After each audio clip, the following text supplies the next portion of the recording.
Hello, I'm Jennifer Hilton, and I'm here with Bettina Roth, who is the leader of the 5 Rhythms Ecstatic dance program called Body, Breath, and Beat. And it's upcoming at the Haven. And I am just so thrilled to be able to talk to you today, Bettina, about your program and give people a little bit of flavor of who you are and see if people would like to join you, because I had the chance to join you in your program, I think it was a summer or two ago, and got so much out of the program. So I'll say a little bit more, but first say hello. Thank you so much, Jennifer. It's such a pleasure to be here with you this morning, and I very much appreciate the opportunity to talk about Body, Breath, and Beat, which is a program that really excites me. It's been a lifelong journey for me to find embodiment and joy of being in this temple, in this vessel. And it's been my mission to pass on some of the tools that have really helped me to others. And where did you start your whole exploration into this embodiment practice?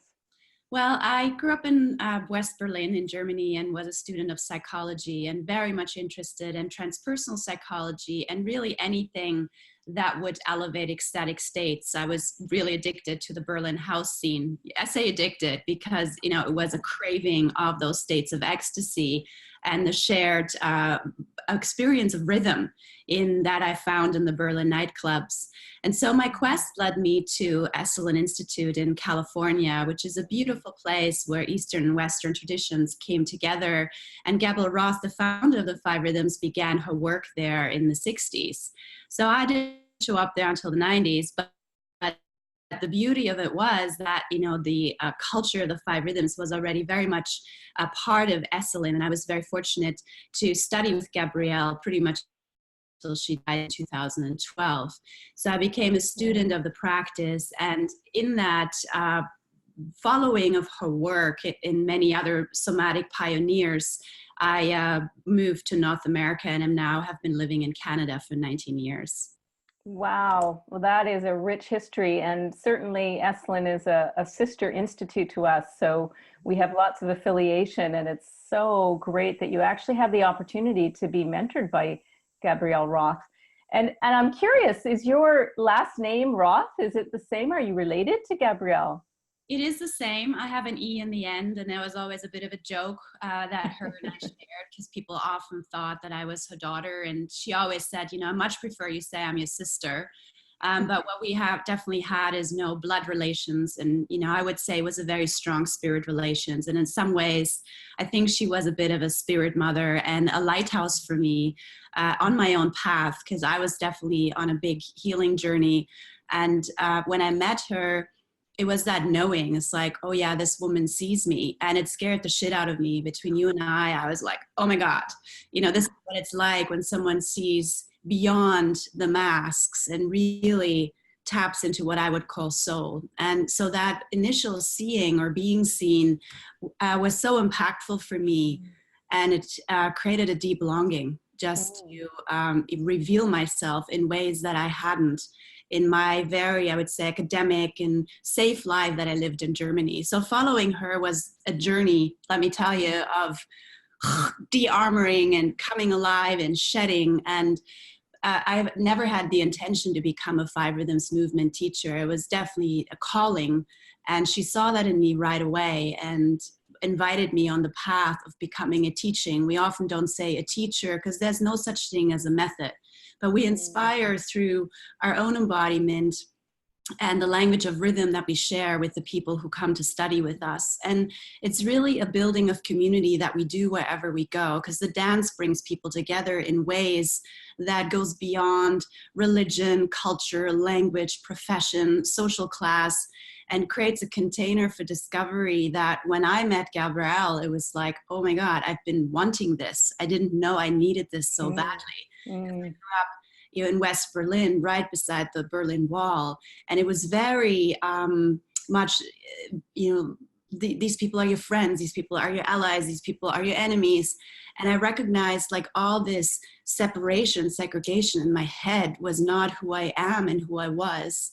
And so finding the dance and the way of coming together was a way also for me to find a different aspect of myself. And Mm. the environments that I create are based on an inclusiveness that is tangible. You know, people walk in and they go, oh, I feel I can be my whole self here. Mm. So it's really, you know, the dance is a way of bringing people together. But I think the real magic happens in between the humans that gather. I would say I would agree with that, having experienced both your classes here in Vancouver, as well as the retreat at the Haven. Mm. I remember, well, when I first started dancing, and it wasn't always 5 Rhythms, but I spent a lot of time up here in this part of my world, and really didn't know what was sort of below my neck. And so didn't really have a full sense of myself. And a lot of what you've just said, things like soul connection and community connection and being seen by others and embodiment. I mean, all those things were elusive to me. And I think after your retreat, and certainly some, for me anyway, some previous dance experience, I felt so grounded and so connected to myself, to other people that were also dancing. I mean, there's nothing like it, actually, dancing with and moving bodies with a group of people. Mm-hmm. And with your facilitation and the music. Oh, tell me a little bit about how you actually choose your music. Well, I've always been really influenced by music and rhythm, and found very early that movement, and I often say movement instead of dance, because so many of us have a perception that we're not dancers. And, you know, I didn't consider myself a dancer. As a matter of fact, I got kicked out of ballet at age 12 because I wasn't the cookie cutter dancer. You know, I was not graceful. My mother, much to my mother's despair. So I always say it's movement, and anybody who is in a body can move, because we work with people with disabilities, you know, elders, with children. So I just want to liberate anybody who's watching this of this notion that 5 Rhythms is this choreographed, beautiful, ecstatic dance. Yes, we have moments like that, but the philosophy here really is that anything has movement, anything has breath, and anything can be expressed through the vessel of the body.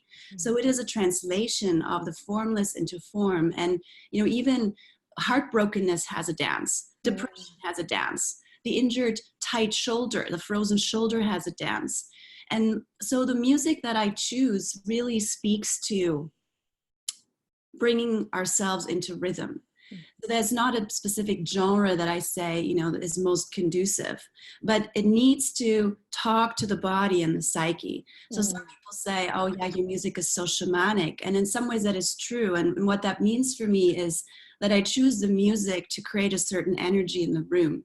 And I've been collecting music since I was a teenager, because music for me has always been medicine. It's not just something that we dance to, but it invokes a certain state of being in ourselves. And when I DJ in a room, I DJ live, which means that I see what is needed. You know, if I see a whole bunch of people and no one's moving their upper body, well, I'm going to find something in my library that is going to help to feel this part of our bodies, right? Yes. Just say you can move your head to the rhythm, and everybody can do that, even if your movement is here. Everybody can do that. And so the way of coming together, you know, and I love what you said about embodiment, is really bringing attention back into the body and recognizing that we are rhythm. We're not separate from it, but it's up to us to tap into it. And the rhythm heals, movement heals. Yes, I would agree with that. And life really is, and this is something at the Haven that we talk a lot about, life is movement. You know, when you think about even the smallest minutia of our lives, you know, we're nothing ever stops. We're always growing, we're always moving. And so to access our greater body awareness and embodiment, I mean, I think that has been what has been most meaningful to me in learning about movement, like 5 Rhythms, and even at the Haven in terms of what we offer in programs. And so I think you've spoken a lot about, you know, people who this workshop might be for, but is there anything else that you might want to share in terms of if somebody was thinking about this program and wasn't quite sure because, ooh, like you say, dance, and now Yeah. we've clarified it, but is there anything that you might think of that, if anyone was on the fence with coming to Right. your program? Well, I just want to say that, our personality, I don't like the word ego so much. I use the word personality. It's very patterned, right? We move in very predictable ways. And resistance is just one of those patterns that shows up, right? Or insecurity or doubt. And I just want to say to anybody who's on the fence, if you feel called to exploring even those patterns that might keep you stuck or might keep you moving in certain ways, this is a great program, because we're actually going to start right there, in those ways where we're habituated, we're conditioned. And the dance really creates that open invitation.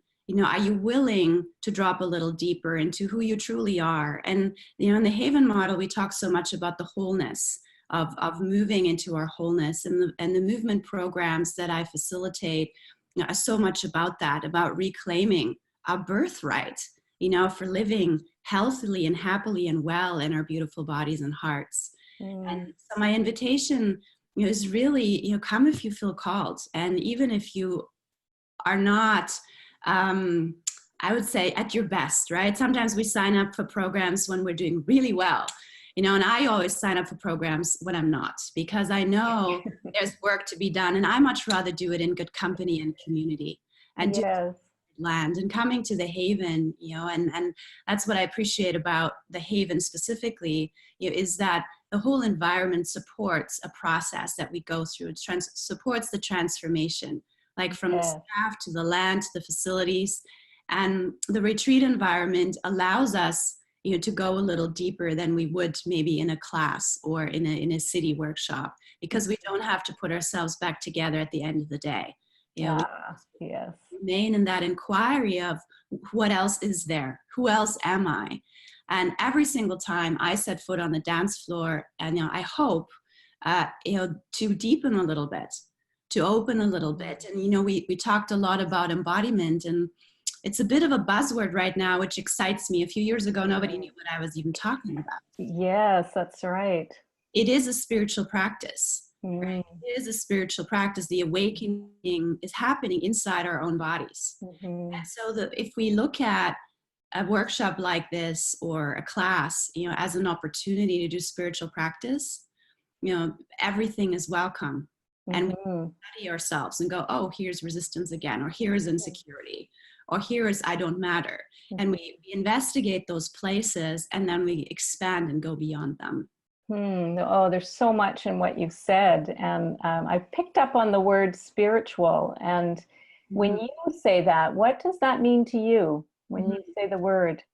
I think I want to answer that with where the work originated from, because Gabrielle Roth's quest was to bring spirit and body back together. She explored, while working at Esalen, working with hundreds and thousands of dancers, that is probably one of the biggest wounds in our Western culture, is that we separate spirit, God, the divine essence, whatever you want to call it, from our embodiment, from our body.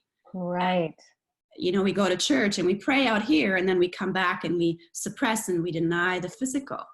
And so what she has done, and you see me making big movements here, but it's really in that reweaving of spirit and body that I have found tremendous healing. And I think when you do that, it incorporates also the breath, which is again another fundamental foundation of what we teach at the Haven, is how to access your breath in order to become more embodied. So breath is spirit, and body is spirit, and even our minds can be part of our spirit too. So back to the wholeness piece, and what the movement and the body beat and body, breath, and beat. I mean, that's the name of your workshop. So that's the name of the program, and they're all interwoven. They're all interwoven. When we hold back our breath, we hold back our life force, and with that we hold back spirit. And unless we're willing to really bring that in, we lack in our vitality, and we lack in our way to really inhabit these beautiful temples. And, the invitation is really, for me, when people come, can I, as a facilitator, model and embody someone who actually lives in her own house. And I'm not embodied every day, believe me. You know, there are moments when life just whacks me where I'm having a really hard time. You know, I go through what I would call a triggered or stress response. Yeah. And it takes practices and tools to actually come back in here. Mm.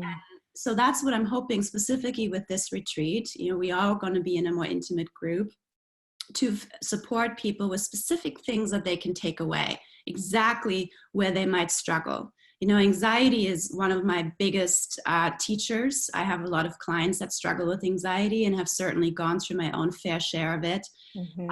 And so, you know, for example, with anxiety, to teach specific tools to go, okay, this is what you can do in your body to change your state of mind, to change your emotional state, and change how you show up for yourself and others. Right? Oh, I agree 100%. It's not just the dancing and the ecstasy that I'm interested in, but it's like, how do we, as human beings, you know, live in a place where we are well, where we're centered, where we're in our hearts, you know, where we can be connected to ourselves and connected to each other and connected to the bigger picture. And recognize when we fall out of that, and how do we bring ourselves back? Oh, that's powerful, Bettina. And I so relate to what you're talking about in terms of my experience of your workshop and how I was better able afterwards to access my own inner resources in my body and to bring myself back to that place whenever I've experienced anxiety or stress response, as you have said. So very powerful workshop. And I encourage anyone who's been watching this little video to join Bettina and have the experience of coming home to your body, really in a profound way, with a wonderful facilitator and someone who really knows her stuff. So thank you so much. I really appreciate our time together. Much appreciation and a little movement.